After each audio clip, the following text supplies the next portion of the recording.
ছোট বন্ধুরা, আজকে আমরা সঠিক উচ্চারণে বাংলা কার চিহ্নগুলো শিখব।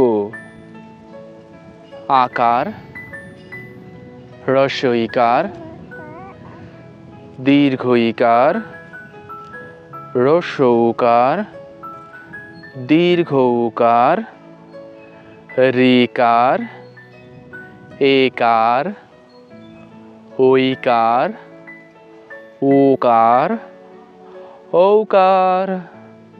চলো আবার পড়ি। আকার, হ্রস্ব ইকার,